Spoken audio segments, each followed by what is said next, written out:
Hey everybody, my name's Tammy O'Neill. I'm the manager with Lake Metro Parks, Kevin P. Clinton Wildlife Center at Penitentiary Glen Park. Currently we are closed and not accepting any animals because of the safety and state protocols due to COVID-19. But we want everybody to know that we still really care about any animals that you might find out in the wild, especially this time of year. All the animals are really busy having babies. All the animals are coming back from migration. But today we are going to focus on the eastern cottontail rabbit because they do have so many babies. They're prolific. They're the most common baby mammal that we get calls about and that we get in. 9 times out of 10, they do not need our assistance. Most likely they just need us to keep a safe distance from their nest. But we know once you find a nest, you're going to be concerned, so we want to help you figure out if they really need your help or not. So the main 2 reasons we get them in is lawn care equipment and people's pets. When you start going out to do yard work and things like that, one thing you can do really quick, especially if you haven't cut your grass yet and it's tall, is look for any brown grass amongst all the green grass. That's a good sign that that might be a baby rabbit nest. And once you pull all that dry grass back, this is what you're going to find. And we kind of have an example down here for you. It's not a very deep nest. The mom makes a really shallow nest. She doesn't invest a lot of time making a nest. She lines it with her fur, and then she has her babies in there. She can have up to 8 to 12 babies, and she just covers them back up with some grass, and she leaves it like that. The babies are born without a scent, and they notice it still and not make any noise so that they don't attract other animals to them while mom is away. If you're concerned, once you find the nest, you can check the rabbits out to see if they're healthy or not.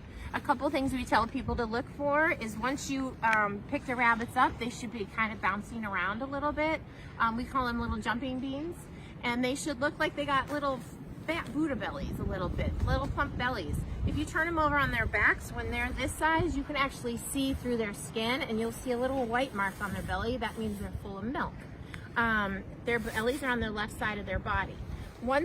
Another thing you can do is you can pinch the skin up between their shoulder blades on their back like this, if I can show you. And their skin should fall right back down, and that means that they're hydrated and they're good and healthy. Of course, if you see any broken bones, any bleeding, anything like that, if they feel cold to the touch, that could be the sign that they need help, and you would need to call a wildlife rehabilitator before you do anything else with them, and we'll provide you with that information on our website. Now, if you do find a baby bunny nest and you really want to make sure to see if the mom's coming back or not, we have a couple of tricks here for you so you can try to tell that.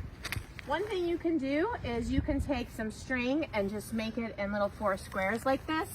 And the next day when you go to check it, if it's disturbed at all like that, that means that the mother's come back. Another thing you can do is take flour or cornmeal, put it around the nest, and you can look for little marks in it with the mom's tracks. Sometimes it'll be flung around like that, and that could be a sign that the mother came back. It is very unlikely that the mother's going to abandon her babies. All wild animals invest a lot of time and energy into raising their young. They want to keep their populations healthy. They want to continue their genetic line. So they're not just going to abandon them that easy. So when you're doing a health check on them, one of the myths we want to dispel is if you touch them that the mother will abandon them. That's just simply not true. Would you abandon your baby if some stranger touched their hand and they smelled funny? The mothers will smell your scent on them, but she just licks all the human cooties and germs off, and then she's good to go. She's going to take care of her babies again. Another question we get is if somebody's dog finds the nest. They're worried that every time they let their dog out, the dog's going to go over to the nest and disturb the babies. So one trick we tell people to do is to put a laundry basket over the babies during the day.